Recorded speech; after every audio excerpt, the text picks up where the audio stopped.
Sid Meier's Civilization Beyond Earth came out but 2 years before Civ 6. It's actually the second most recent Civilization game we have.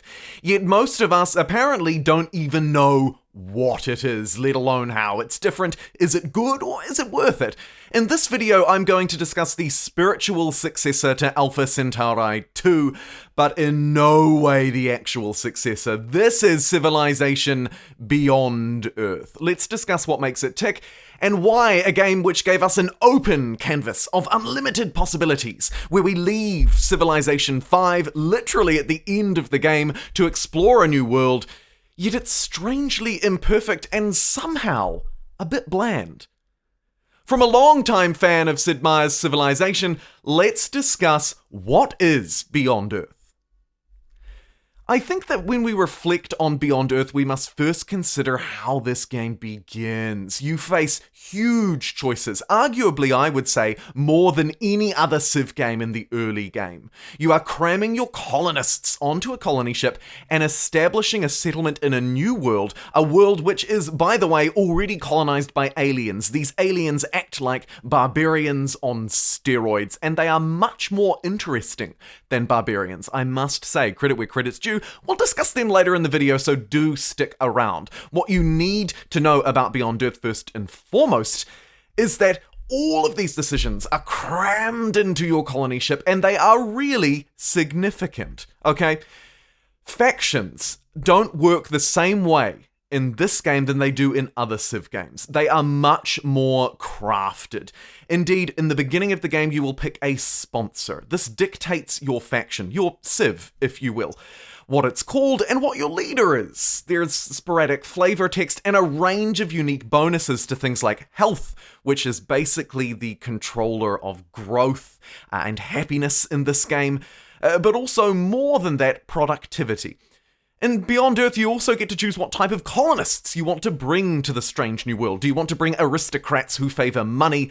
Do you want to bring engineers who are all about production? That is entirely up to you, and the kind of supplies that are kept in your storage is also customizable. Do you want to bring weapons and soldiers or lab equipment to boost your research? The early game is very fun, and Beyond Earth doesn't take away from what makes Civilization's early game so fantastic, and in fact, in many ways, actually, as I've just discussed, it adds to it. There is a lot of depth in creating your faction and your civilization in Beyond Earth. However, and I will touch on this as we go through the video, that same intrigue, customization, and fascination with creating a Civ in the early game, with creating a faction, does not carry through or translate into late game interest. And one of the things that makes this game particularly bland is the fact that as we move through it, it's hard to associate interest and really build relationships, as daft as that might sound, with the factions in the game. I'll cover this later. If you have a problem with the system, though, as a whole, the overall factions system in Civilization Beyond Earth, it does create a less relatable system. It is always going to be harder for the developers to create inspiring futuristic civilizations when they're not grounded in history, and I think as players, and certainly from my own personal experience, I've felt that too. Beyond Earth factions are, unfortunately, despite being a bland canvas, a bit vague, right? You've got the Pan-Asian Cooperative, for example, which is the Asian empire, and it has purple borders. Their leader is a lady whose name, unless I look it up, I can't really remember. And I've actually played a full game with them in my own time, some 250 turns on quick speed. It actually only took me 200 though, because I romped the enemies, the American Empire. But needless to say, it does relate back to my entire point and my entire thesis for the beginning of this video. This game goes beyond history, and its leaders, while having more going for them in many ways in terms of creating your faction, building it and customizing it, at the end of the day, when you're not coming up against Attila, when you're not coming up against Montezuma, or you don't have the Russians who love their tundra, the Moroccans who love trade and the desert, it's difficult to really build relationships and build a connection, not just to the Civ that you're playing as, but moreover, with your enemies, with your opponents, because that is just as important. And no matter how nuanced Sid Meier's Civilization Beyond Earth's diplomacy system is, it struggles to get past the fact that when you're engaging in this diplomacy, it feels like you're just swapping numbers. And it is a great system. Indeed, you can swap science. You don't need to worry about bringing trade routes in. You can literally just change scientific endeavor for energy, for money, or whatever from your opponents, from your allies, from your trade partners. It's a wonderful system. But again, it's let down by the fact that it's just not relatable enough. I find that as fantastic as this game is, and I should reiterate, I actually do really enjoy Beyond Earth, it just can't keep me hooked on that personal level. I'm trading numbers. My diplomatic relations are purely numbers. And you might say, well, that's always the case in Civ. But it's not. It's different because I can't build that relationship. I won't dwell on this anymore. Let me carry on with my review. There is, however, in Beyond Earth, a politics to it, at least beliefs. Affinities are a key system to Beyond Earth that are sort of a personal trait of your faction. Purity factions think that Earth is fantastic and they want to turn this alien life form into a new Earth. The second faction, the supremacists, the political belief of supremacy is all about improvement, about augmenting human existence, incorporating technology in, and developing a more domination-led stance over the new world. And then finally, harmonious factions. These are Xeno-loving factions. They want to respect the aliens, respect the world, and live as one with their new planet. All three of these pathways, these political pathways, come with unique challenges, their own unique buildings, and units, and this is one of Civilization Beyond Earth's greatest strengths. While this system can be contrived as a little bit numerical, a little bit predetermined, the fact that as you go down either that supremacist pathway, that purist pathway, or the harmonious pathway, your gameplay will be shaped significantly different. And this is one of its key strengths because you can stack, say, playing as the Polynesians who favor trade, and then play three completely different games with them. Do you want to play the harmonious trade route, where you are friendly and happy and not engaging with the aliens, the barbarians? You're protecting them and loving them. Or do you want to go, as I did in this gameplay that you're seeing, the supremacist route? In this case, we stomp the aliens down, and as we play through, the aliens become more aggressive towards us. And this is how barbarians differ significantly from aliens in Sid Meier's Beyond Earth, and why Beyond Earth actually handles these sort of non-player units and factions, in this case the aliens, much better than barbarians are handled. Aliens scale to how you play. So, as an example, I took the supremacist route in this gameplay. I decided that I wanted to improve, augment my bodies, build giant practically giant death robots, really, and allow technology to dominate the new world, and indeed allow me to dominate not only my AI opponents, but the aliens. What this led to was the aliens became stronger. They became more aggressive to me. They shifted from green icons to orange, and then from orange to red, reflecting their extreme anger. Beyond Earth handles this very well. I could choose to either build military units to fight them off, or I can choose to build buildings within my cities to repel them. Think giant electric fences. And this is just one gameplay route, down the supremacy route. If you go the harmonious route, you'll be playing an entirely different game, a much more peaceful one, where you grow in line with the aliens. And indeed, to summarize, the Affinities are, I believe, Beyond Earth's greatest step forward, particularly when we think that this game released after Civ 5's Brave New World, and just before Civilization 6. I think that the Affinities really expanded on the ideology system of Civilization 5 Brave New World, and when you couple them with the fact that you sort of earn, if you will, culture in this game, and use that culture to buy affinity perks, indeed the civics of Beyond Earth, it really pulls itself together into a fantastic system of place and purpose, fit for exploring a new alien world. It represents, I think, humanity's struggle with identity. Are we autocrats? Are we peaceful? Are we not? It really does a great job at carrying that bane of human existence, of ideologies, of political discourse, through into a new world.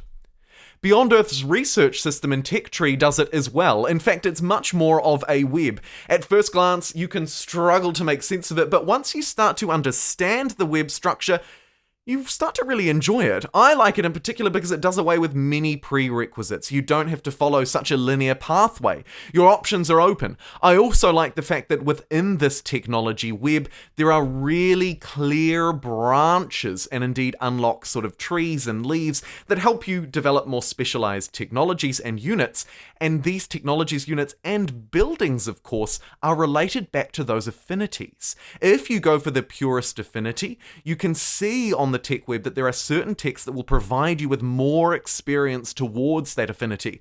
As you level up that affinity, you not only gain the ability to use and build the units that you've unlocked through the tech tree, but also you gain the ability to really progress through that affinity and upgrade your units.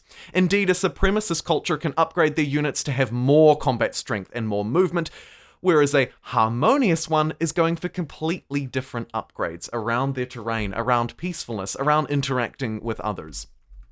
Overall, in Beyond Earth, it is, however, as I've said, a hostile alien world. Not only for the aliens that you fight, but from the terrain as well. In Civilization Beyond Earth, it can be an uneasy piece with both the terrain and the aliens, the barbarians. They will hunt you down and destroy you if you destroy them. Indeed, you can build up a relationship with them, unlike, and I would say even challenging what Civilization 6 has done with having barbarian encampments turn into city-states. I actually think that Beyond Earth did even more in terms of the complexity, the AI, the intelligence, and the interrelations between its aliens, its form of barbarians, and you, the player. However, I should note here that when you're playing through, there's more than just the aliens, it is the terrain, as I've said. The miasma on the terrain will damage your units, but if you choose to take a technological path, and indeed, again here, there are lots to choose from, you can choose to either become invulnerable to it, you can choose to actually spread the miasma around to allow aliens to flourish too, or you can choose to remove it, as I did in this game. However, I think that Beyond Earth struggles a bit when we move beyond those relationships with aliens and when we come to fight the human factions. And I would, unfortunately, go as far as to say it feels a bit dull. Civs AI has never been great, and I've talked about this with you on many of my videos, in the comments of many videos across many games. Indeed, it's a 4X game problem, a real-time strategy problem, heck, maybe it's a gaming problem at large. AI opponents in Beyond Earth don't have, however, the luxury of previous games where they've felt more relatable on a purely picture level, right? It's not Gandhi, it's not Montezuma, it's unknown leader of vaguely, slightly related to humanity and Earth Civ faction. It's hard to relate to, and it makes it a bit bland. Moreover, the AI is, frankly, pretty bad at warfare. Dare I say, terrible? I don't like to speak in too definitive terms, but it's not great at it. They will threaten you, perhaps sometimes with military, but by and large, they tend to be empty threats. My first conflict outside of my conflict with aliens was an absolute walkover. I'd been avoiding war for the most part and just really engaging with the aliens because I find that much more enjoyable, but I thought, screw it, okay, let's do it. Let's declare war and see what we can do. It came as no surprise to me that unfortunately my surprise attack was not at all defended against. The AI had not considered me right on their borders, pursuing militaristic affinities, civics, building up lots of units, and literally stacking them on their territory, and they still saw no threat from me. I walked out of the war with lots of money, a new civ, a new city, 2 new cities, and a negotiation that really was a walkover. It was seriously like bullying the AI. And you might say, oh, well, different difficulties can change it. And to a certain extent they can, but in my experience, no, they just cannot. Yes, it'll make the AI stronger, but it won't make them more intelligent. And unfortunately, the AI in this game is a real letdown. And it's such a shame because war could be so much fun.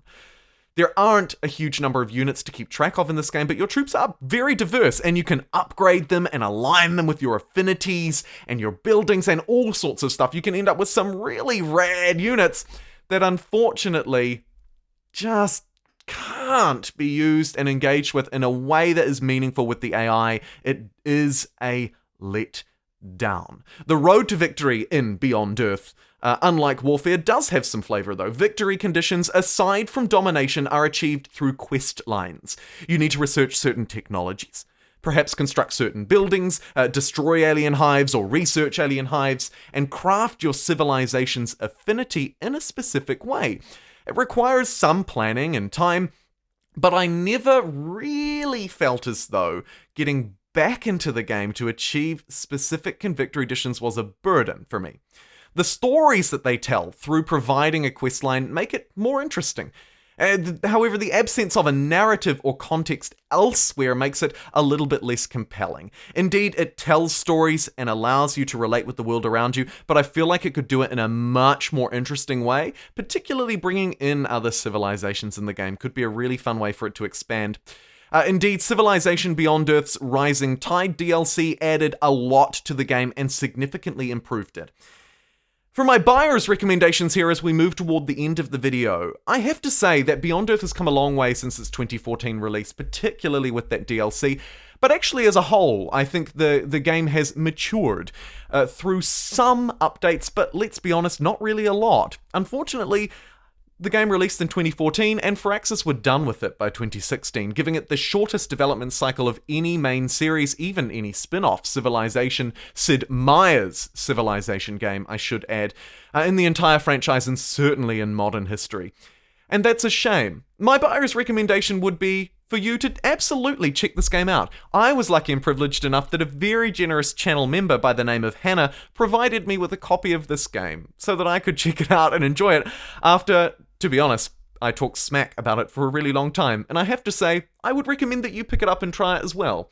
Not only if you're fans of the Civilization franchise, but also more broadly of perhaps Space Warfare, Stellaris, and other similar games. I think this will help bridge a gap between them, and I would recommend you pick it up, however, not at its full price. My goodness, it still retails the full experience at $100 on Steam, so definitely do your shopping elsewhere, look around, and pick it up on special if you can, because you can probably pick it up for around $10, and at that point, to be honest, it's a really fun game.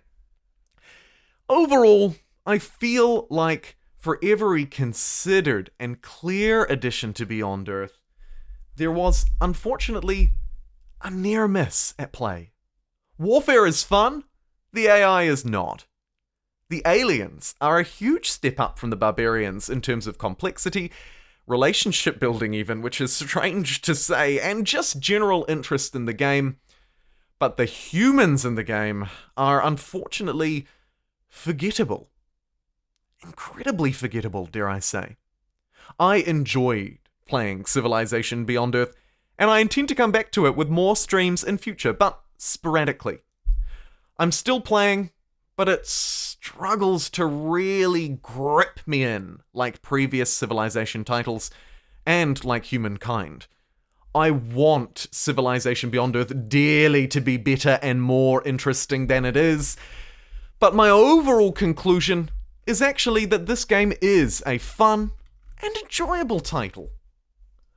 Overall, Civilization Beyond Earth unshackles us from the chains of humanity and historical development in humankind. It leaves us free in orbit to start afresh in an alien world inhabited by some really interesting aliens. And while it is no Alpha Centauri 2, and indeed it couldn't live up to that standard, I have to say that Sid Meier's Civilization Beyond Earth did keep me up until 3 AM, and for that very reason, I'd recommend you check it out as well. Thank you very much for joining me today for this longer form video on Civilization Beyond Earth, where I really do a deep dive into what Civilization Beyond Earth was, how it differed, and whether I think you should purchase it or not. Do stay tuned, as I'll have a few more short form videos in the future on Civilization Beyond Earth, focusing on some really specific elements. I'd like to do a bit more of a deep dive, more of a gameplay centered deep dive on, say, things like the aliens. Until then, thank you very much for watching, and do consider subscribing and joining our small but growing community. And until next time, everybody, take care out there.